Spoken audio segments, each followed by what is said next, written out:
여러분 안녕하십니까? 네, 오늘 시간 다시 구대명 선생님 모시고 북한 보위부의 비화에 대해서 이야기 나누도록 하겠습니다.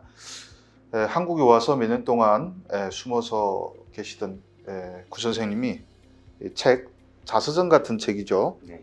이 거품 또 한번 홍보합니다. 거품 출판을 계기로 해서 얼굴을 공개하고 북한 내부의 비화를 많이 폭로하셨는데 예스24, 교보문고 이쪽에서 열심히 많이 팔리고 베스트셀러에 올라가기를 진심으로 기원하면서 오늘 주제는 북한 골동 이야기 한번 나눠보도록 하겠습니다. 제가 왜 이 주제 선정했냐면 골동품을 팔아먹은 것이 북한에서는 엄중한 정치적 범죄라고 규정되어 있는데 들어보니까 골동품을 제일 많이 팔아먹고 시작을 주도한 것이 국가보위부였습니다. 지들이 제일 많이 팔아먹고 돈 벌면서 다른 사람이 팔면 정치범이 된다. 이게 말이 안 되는 얘기인데 그 말이 안 되는 얘기가 어떻게 자행되고 있는지 오늘 들어보도록 하겠습니다. 진짜 그 보위부에서 골동 많이 취급하나요? 우리 국의 일처에 무슨 팀이 있냐면 130조라는 성원이 있습니다. 130조. 처음 듣는 조인데 저도 130조 임무가 뭐냐면 중국이나 러시아에 파견을 합니다. 그냥 해외에서 생활을 하도록 조건을 마련해 주죠, 국에서. 이 사람들이 기본 이분은 외화벌이와 정보 수집입니다. 그래가지고 이 사람들이 처음에 계획분이 1만 달러를 벌어들인 거로 계획이 돼 있었습니다. 90년대 말에 130조 성원 한 명이 중국인 모전도라는 분을 해방산 호텔에 데리고 옵니다. 모전도.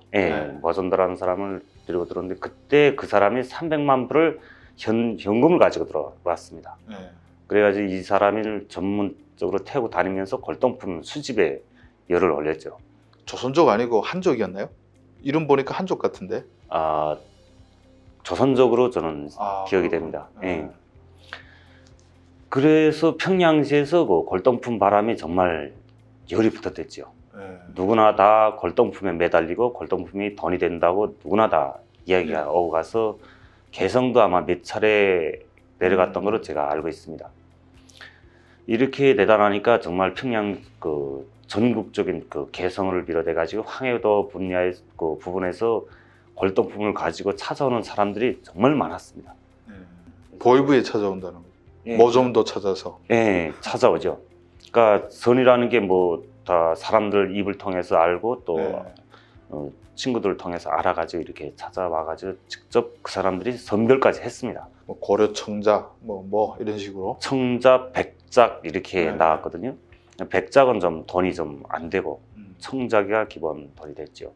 이렇게 국가보위부에서 발단이 시작이 됩니다. 전문적인 발단을. 그래서 제가 나한테도 조건이 많이 제안이 들어왔죠. 어떤 제안? 그러니까 고려 청자기가 있다. 그러니까 이걸 좀 팔아달라. 가격을 얼마에 줄 수 있는가 이렇게 문의가 들었는데 보위부 차 몰고 나가면 막 달려들어서 물어봐요? 아까 해반탕국에 있다라니까 친구를 통해서 이렇게 들어오죠. 저한테. 근데 저는 그때 골동품 전혀 관심이 없었거든요. 기본 골동품에서 등급으로 쳐준 게 진사작이라고 치어졌습니다. 진사. 그러니까 진사라는 게 피로 물감 형식으로 해가지고 만드는 자기를 진사자기로 하고 인무라, 동무라, 식무라 이렇게 분리가 됐죠. 그래서 골동품 바람에 정말 그때 개성에 내려갔을 때 개성시 보위부 부장이 산을 가리키면서 저희 골동품 바람에 산이 다 파헤쳐졌다고 이야기를 하더라고요. 그러면서 골동품 이야기를 하는데 군데군데 정말 다 팠습니다. 골동품 장사꾼들이 옛날 묘 같은 데 다 파버린 거 아니에요? 평지도 다 팠습니다. 그러니까 풍수쟁이를 데리고 다니면서 몇 자리가 좀 있을 만한 자리를 다 탐문했죠. 그래가지고 긴 새꼬챙이 가지고 다니면서 찌른답니다. 그러니까 묘는 묘 만들 때는 흙을 보드랍게 해서 묻기 때문에 걸리는 게 없답니다. 그래가지고 이슴지간 되는 땅을 파고 청자기를 꺼내고 이렇게 했죠. 그때 제가 개성에 일주일간 내려가 있으면서 그 국장에 강습을 하다 나니까 저는 민속회관 가서 당구를 쳤습니다. 예. 당구를 쳤는데 그때 당구장 관리를 30대 여인이 하더라 말이네. 예. 그러니까 이 벤츠를 끌고 와서 그 세워놓고 내가 하루 종일 당구 치고 가곤 하니까 그 작은 개성시에 금방 소문이 난 거죠. 갑부 왔다고. 예, 그렇죠. 근데 보이부 찬 거 모르나요? 모릅니다. 이 내 차 같은 경우는 가번호를 달고 다닙니다. 아, 보이부래도. 보이부 번호가 아니라 아. 국가법에서 정보단위들은 가번호를 달고 다닙니다. 예. 국장들은. 그러니까 이 차 번호를 보고는 국가법의 차라고 모르죠. 벤츠 타고 큰 손이 내는 줄 알았는데. 예. 내려왔으니까 정말 소문이 났죠. 다음 날부터 그 당구장에 텅텅 비던 당구장에 사람들이 많이 모여들기 시작을 합니다. 예. 근데 이상한 건 당구를 안 칩니다. 음. 당구를 안 치고 하루 지나니까 그다음부터 한두 명씩 저한테 말을 걸어오더라고요. 그러니까 이 좀 좋은 물건 있는데 좀 보질 않겠나 해서 처음엔 무슨 소리 하는가 제가 알아듣지 못했죠. 무슨 소리냐니까 청작이 한 뭐 100만 불짜리 있는데 반값으로 흥정을 하겠다. 혹은 또 뭐 베개 청작이 베개가 또 있습니다. 베개는 그 한 500만 불 이상 하는데 이런 식으로 이야기를 하는데 또 가가는 그 당구장 여인이 삼촌이 장인이라고 합니다. 집안에서 그 가품을 만든다고 하더라고요. 진품하고 그 판별이 안 된답니다. 그 정도로 만드는데 나보고 그 골동품에 관심이 없나 해서 전혀 관심이 없다. 그래서 그렇게 됐는데 그 한창 골동품이 판매되다가 이게 머전도가 또 적선이라고 됐습니다. 평가가 됐습니다.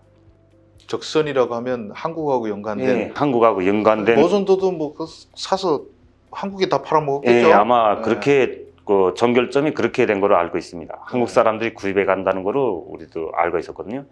그러니까 적선에 물려서 그 골동품 실제는 골동품 장사지만 정보적 역할도 한다 이렇게 평가돼 가지고 머전도를 추방했습니다. 근데 머전도 자체가 또 빚이 또 많다 하더라고요. 그래서 머전도도 좀 뭐 지도 돈 끌어다가 가서 샀겠죠. 아마 네. 그런 부류 같습니다. 그래서 그때 머전도하고 연결됐던 그 130조 성원인을 비롯해 가지고 다 처형이 됐죠. 처형했다고요? 네, 다 처형을 했습니다. 그 사건이 있은 다음에 그 김정은이한테 우리 국에서 김정일이한테 보고문건을 만듭니다. 그러니까 이 진품을 골동품을 판매하던 것을 가품으로 적들한테 팔아서 외화를 벌어들이겠다고 이렇게 방침 비전을 받죠. 아, 그러니까 그 김정일이가 또 김정일도 알았겠죠. 그렇죠. 그래서 그 가품으로 판다고 명색상은 그렇게 방침을 받았지만 가품이 팔릴 수가 없는 거죠. 그분들도 갈 때는 감정사 다 거치기 때문에 예. 통하지 않는 거죠. 그러니까 명색은 그렇게 해놓고 다 또 진품도 계속 진품들 다 팔고. 팔았죠. 우리 집에 오건이 고려 청작이 소개 그 자료 책이 있었습니다. 5권이 된 책인데 5권. 예, 그 책에는 골동품지 발굴 장사, 발굴 연도, 금액 다 나와 있습니다. 다 밝혀 있습니다. 그건 보이부 비밀 자료인가요? 비밀 자료가 아닌데 우리 집에 보안성에 그 전문 골동품 장사하는 사람이 있었습니다. 보안성도 하고 예, 보이부도 그렇죠. 하고. 그때 평양시에서 그 좀 돈 좀 만진다는 사람들은 골동품을 다 매달렸죠. 그러니까 그분한테서 제가 책을 가져왔는데 어떤 거는 대한민국에서 발굴된 것도 있더라 말인데, 그러니까 가격들 보면 거의 100만 불 이상 가치가 나갑니다. 가격까지 다 정해져 있더라 말인데. 갑자기 든 생각인데 북한 보이부에서 우리나라 그 진품 명품이라는 프로그램이 있는데 그거 보면서 감정가 얼마 나오는지 다 보고 기록해가지고 책 만드는 것 같아요. 그럴 것 같은데 지금 말씀 들어보니까 가격 책정을 무엇을 기준점 두고서는 했는지는 모르겠지만 어쨌든 그 책자에는 가격까지 다 있더라 말인데, 정말 그 골동품 바람이 정말 많은 사람들이 울며 웃으며 됐죠. 그러니까 지금 북한에서 나온 그 골동품들이 한국에도 많이 들어왔는데 근데 지금 들어보니까 김정일이가 완전히 뭐 중개상이네. 가짜를 만들어 한국에 팔아먹으라 막 뭐 이렇게 지시했다는 거 아니에요. 비전을 했죠. 아, 참. 그리고 자기가 다 먹으려고 다른 사람들이, 권력 없는 사람들이 몰래 해서 파는 건 또 다 잡아다가 죽이고 정치범수용소 보내고 막 이렇게 했는데 혹시 2004년도에 있었던 조선중앙역사박물관 불상도난 사건은 혹시 들어보셨어요? 그때 소문이 자자했습니다. 네. 그러니까 골동이 돈이 된다고 하니까 사람들이 가리질 않았죠. 네. 그 박물관에 전시된 그 골동품, 예, 골동품까지 도적질하고 네. 정말 사람들이 살아가자니까 어쩔 수 없는 선택이었죠.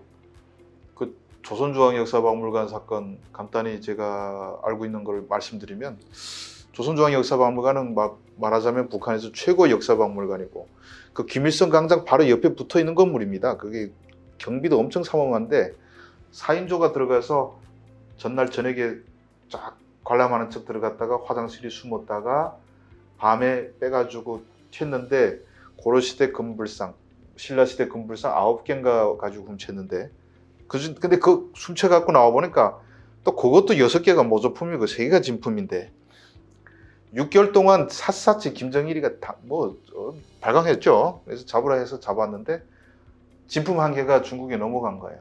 그래서 김정일이가 저거 무조건 찾아오라 해서 20만 불에 팔았답니다. 근데 200만 불 주고 다시 사왔다 이런 얘기 제가 들었는데 뭐 주도자들은 다 4명 다 처형하고 가족 다 수용소 보내고 막 그랬는데 참 저는 그 보위부에서 그래서 그 돈 벌어서 다 뭐합니까? 또 김정은한테 상납하지 않습니까? 충성의 자금이라고. 그러니까 그 130조 성원들이 그렇게 해서 네. 돈을 마련하고 그때 정말 그 북한 사람들한테는 민족 유산이라는 게 개념이 없었죠. 정말 가슴이 아프죠. 그 민족 유산을 외세에다 팔아먹고 하나도 그 가책을 느끼지 않고 그렇게 한다는 게 정말 민족이 정말 수치진 거죠. 네, 근데 뭐 제 생각에는 그때 팔린 골동이 90년대 고난의 행군 들어가서 그 사람들이 굶주리면서 골동붐이 일어난 다음에 해외 판 골동이 다행히 또 한 80% 정도는 제 추산입니다만 한국에 들어왔기 때문에 북쪽 민족에서 남쪽 민족으로 같은 민족으로 넘어왔기 때문에 사실 뭐 어쩌면 다행스러운 이야기일 수도 있고 그리고 90년대 후반에 북한 골동 들여와가지고 모선도 같은 사람하고 손잡아가지고 들여왔던 네. 사람들 그런 사람들 한국에 짭짤이 재미 봐가지고 돈 많이 번 사람들 좀 있는 걸로 알고 있고 그런 사람들이 요새 뭐 TV 나와서 문화재 전문가 뭐 자기 연구소도 다 차리고 그 돈이 다 어디서 나오겠습니까? 한국에서 골동 마음대로 못 파니까 들여와서 막 팔고 사고 많이 했던 그런 일이 있다 들었습니다. 그리고 참고로 이거는 대담에 대해서 이게 뭐 사실 제가 구 선생님 얘기 많이 들어야 되는데 참고로 여러분들 구독자분들을 위해서 골동 얘기 나왔으니까 말씀드리면 탈북자 중에서도 아마 여성 중에서는 돈을 제일 많이 번 분이 하나 있는데 100억 이상 그 정도로 말씀드릴 텐데 이 여성분이 불과 2년 동안 개성에서 도자기를 들여와서 고려자기 들어와서 팔아가지고 100억 이상 모았다. 그래서 어디에 심지어 자기 그 갤러리도 있다. 뭐 이런 얘기 있는데 거의 이건 사실에 가깝고요.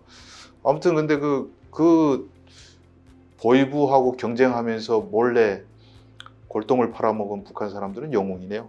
안 잡혀가고. 그러니까 보위부라는 그런 그 좀 무소불위 직위를 가지고 정말 마음대로 했죠. 그럼 2008년도에 보위부에서 아마 제대되셨는데 그때까지도 130조가 골동 팔아먹었습니까? 아닙니다.